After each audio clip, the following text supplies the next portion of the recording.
नमस्कार, आप देख रहे हैं सी न्यूज। मैं हूं आपके साथ अभिषेक शर्मा। सी न्यूज पर आप सभी का स्वागत है। सी न्यूज पर वक्त है न्यूज बुलेटिन का, तो आइए नजर डालते हैं इस वक्त की कुछ खास खबरों पर। सेसवान की सब्जी मंडी में सुबह 4 से 7 बजे तक लगती है इस तरह भीड़। मंडी में आए लोगों को केवल अपने व्यवसाय से मतलब है। उनके लिए सरकार के आदेशों का कोई महत्व नहीं है, न सोशल डिस्टेंस न मास्क, जबकि जिले में अभी 9 केस पॉजिटिव हैं। बदायूं से सी न्यूज संवाददाता धर्मवीर शाह की रिपोर्ट।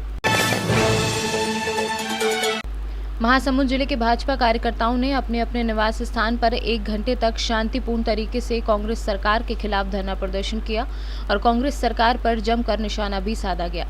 आपको बता दें कि सरायपाली के कलेंडा के क्वारंटीन सेंटर पर विगत दिनों एक महिला की मौत हो गई थी, जिसके बाद कलेंडा के क्वारंटीन सेंटर पर निरीक्षण करने गए भाजपा के 4 पूर्व विधायक, जिला अध्यक्ष के साथ 8 भाजपा कार्यकर्ताओं के खिलाफ लॉकडाउन का उल्लंघन करने के मामले में सिंगोड़ा थाने में एफआईआर दर्ज कर सभी भाजपा नेताओं को 14 दिनों तक के होम क्वारंटीन किया गया था, जिसके विरोध में भाजपा नेताओं ने विरोध प्रदर्शन किया है। और वहीं भाजपा नेता स्वप्निल तिवारी ने कांग्रेस पर निशाना साधते हुए कहा है कि छत्तीसगढ़ की कांग्रेस सरकार के द्वारा भाजपा के नेताओं पर दुर्भावनावश कार्यवाही की गई है।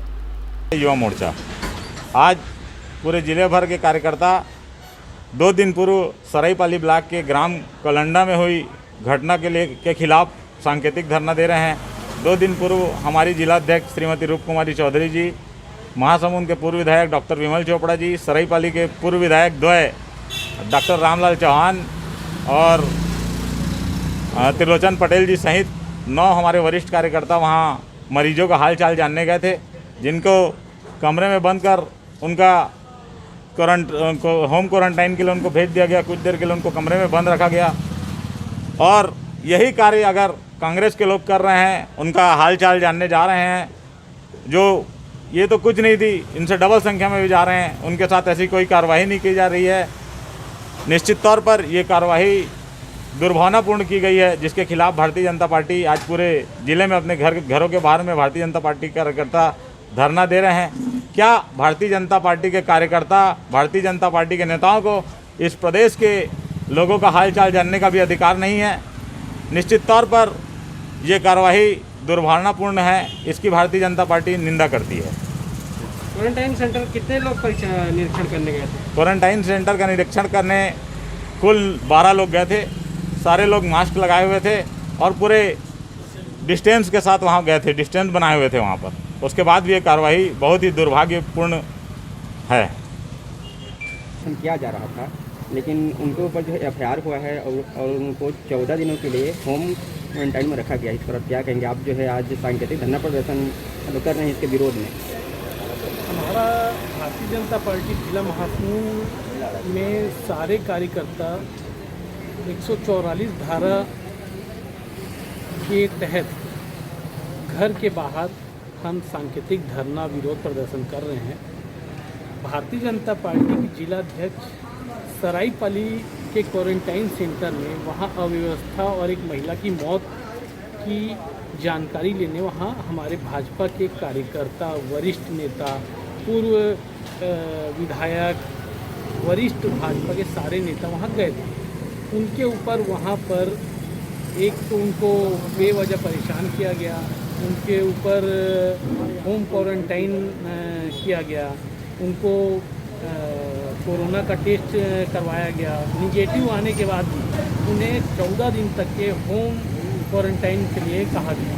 ये सरासर गलत है। कितने लोगों के ये दोहरी नीति है, जबकि कांग्रेस के वरिष्ठ नेता और कांग्रेस के कार्यकर्ता क्वारंटाइन सेंटर में जाते हैं, उनके ऊपर किसी भी प्रकार का कोई भी कार्रवाई नहीं की जाती, जबकि हमारे भारतीय जनता पार्टी के कार्यकर्ता वहाँ मदद के लिए भी जाते हैं, उनके ऊपर कार्रवाई की जाती है। ये सरासर गलत है और जनता देख। अभी बीजेपी के मतलब कितने नेताओं के खिलाफ एफआईआर दर्ज हुआ है सिंगोड़ा थाने में? हमारी जिला अध्यक्ष, पूर्व विधायक सरायपाली, अन्य सभी के खिलाफ। महासमुंद से सी न्यूज संवाददाता चंद्रशेखर प्रभाकर की रिपोर्ट। गुजरात से छोटाउदेपुर जिला के कवाट तहसील में आज बीज कंपनियों के कर्मचारियों और सामाजिक वनीकरण रेंज छोटाउदेपुर जिला के कनीपारी राउंड के कर्मचारी मनी बहन एच राठवा और आर राठवा के द्वारा प्री मानसून की कामगिरी के द्वारा छोटाउदेपुर रास्ते पर डॉन बॉस्को स्कूल के आगे रास्ते पर नीलगिरी का पेड़ काटने का काम शुरू किया गया। गुजरात से सीनू संवाददाता समीर घोरी की रिपोर्ट। मधुबनी बाबूरही राजद पार्टी द्वारा आयोजित गरीब अधिकार दिवस के अवसर पर बाबूरही विधानसभा के पूर्व राजद विधायक प्रोफेसर उमाकांत यादव ने अपने निवास स्थान पर कटोरा और थाली बजाकर बिहार सरकार एवं भारत सरकार के गरीब किसान व युवा विरोधी सरकार के खिलाफ प्रदर्शन किया। आज बाबूबढ़ी विधानसभा के हम अपने निवास स्थान रहीकपुर गांव में मजदूर अधिकार दिवस के अवसर पर भारत और बिहार के जितने भी मजदूर, बिहार के लगभग 30 लाख मजदूर जो बाहर से आए हैं, उनका जो स्थिति है, मजदूर बिल्कुल बेरोजगार है, उसके पास में पैसा नहीं है। मजदूर और किसान के थाली में खाना नहीं है, अन्न नहीं है। जो मजदूर पैदल आए, गाड़ी से आए, जैसे आए तैसे आए, उसको कोई सूद लेने वाला नहीं है। और ये भारत सरकार और बिहार सरकार चुनाव कराना चाहती है। हमारी पार्टी और हम लोग चाहते हैं जो पहले जनता को भोजन मिले, जो हमारे श्रमिक बंधु लोग आए हैं बाहर से, उन लोगों को रोज़गार की व्यवस्था हो, उनकी जांच की व्यवस्था, उनको रहने की व्यवस्था हो। भारत सरकार और बिहार सरकार संपूर्ण रूप से इसमें फेल है। सारे जितने प्रवासी आए हैं उनको भगवान के भरोसे छोड़ दिया है।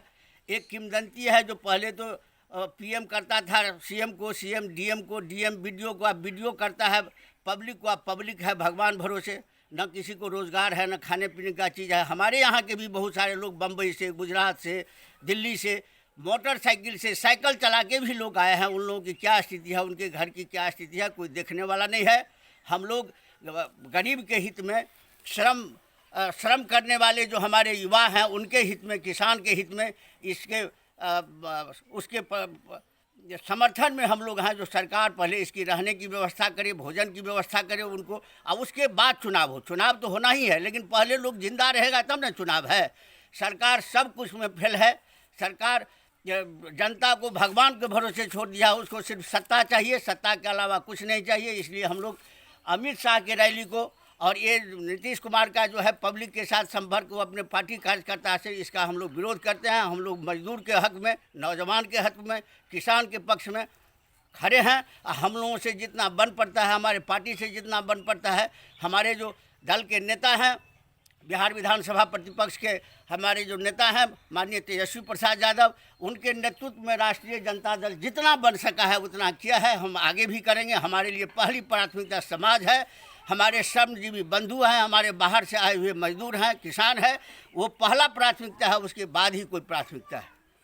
इसीलिए आज हम लोग थाली बजा के, कटोरी बजा के जनता के पक्ष में, गरीब के पक्ष में, गरीब के अधिकार के पक्ष में हम लोग खड़े हैं। ताली बजा के ये थे राजद के पूर्व विधायक 34 बाबूबढ़ी विधानसभा प्रोफेसर उमाकांत यादव। मधुबनी से सीनू संवाददाता अनिल कुमार चौधरी की रिपोर्ट।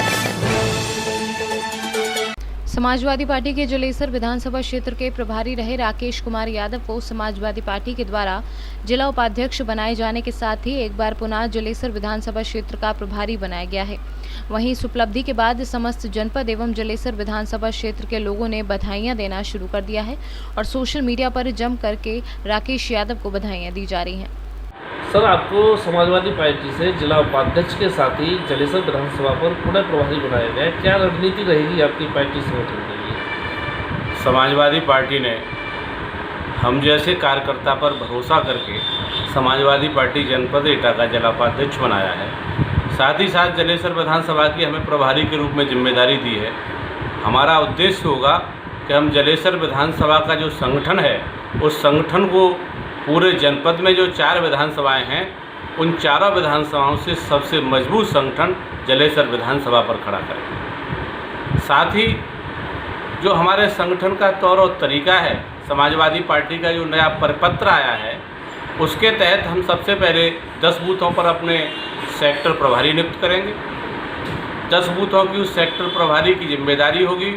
हर बूथ पर एक बूथ प्रभारी, साथ 9 बूथ के सहायक नियुक्त करें। हर बूथ पर हमारे 10 कार्यकर्ताओं की फौज खड़ी होगी। हर 10 बूथों के ऊपर एक हमारा सेक्टर प्रभारी होगा। साथ ही साथ हमारी पार्टी ब्लॉक स्तर पर ब्लॉक अध्यक्ष बनाएगी और विधानसभा की कार्यकारिणी हमारी निश्चित रूप से इन सारे लोगों को देखने का काम करेगी। सारे लोग हमारे जितने भी संगठन के कार्यकर्ता हैं, सब भाई हम लोग मिलकर के समाजवादी पार्टी को जिस तरह से हम लोगों ने सन 2010, 11 और 12 में संगठित होकर के और संगठन के लिए समर्पित कार्यकर्ता की तरह काम करके काम किया, ठीक उससे भी ज़्यादा तौर तरीके से और अच्छे ढंग से काम करके 2022 में अपनी सरकार बनाने के लिए दृढ़ संकल्पित हैं। तो क्या पार्टी के द्वारा 2022 के चुनाव की जो तैयारियां हैं वो अमलीजामा बैठा दिया गया है? बिल्कुल, इसमें कोई अतिशयोक्ति नहीं है।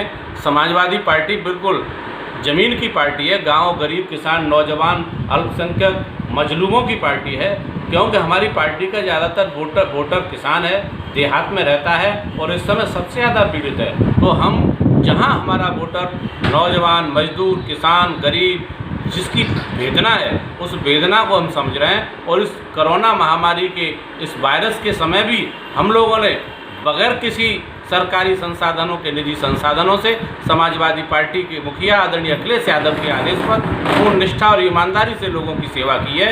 और सेवा के साथ साथ हम संगठन को अपनी बात जो हमारी सरकार में 12 से 17 तक जो सरकार चली, जो काम हम लोगों ने किए, उन कामों को लेकर के पुनः जनता के बीच में जाएंगे और वर्तमान की जो सरकार है उस सरकार से उन कामों का कंपैरिजन करके जनता को बताएंगे कि हमने क्या किया और ये सरकार क्या कर रही है। इन्होंने नए तरीके से कोई भी काम नहीं किया है, केवल इतना कर दिया कि हमने 100 डायल चालू की थी, इन्होंने उसका नाम बदल करके 112 कर दिया। काम नया इनका कोई नहीं है। वही एटा से सी न्यूज़ संवाददाता राघवेंद्र अग्रिया की रिपोर्ट। सी न्यूज के इस न्यूज बुलेटिन में फिलहाल इतना ही। देश और प्रदेश की तमाम बड़ी खबरों को जानने के लिए आप जुड़े रहिए हमारे साथ और देखते रहिए सी न्यूज। हर खबर आपके साथ, आपके यहाँ।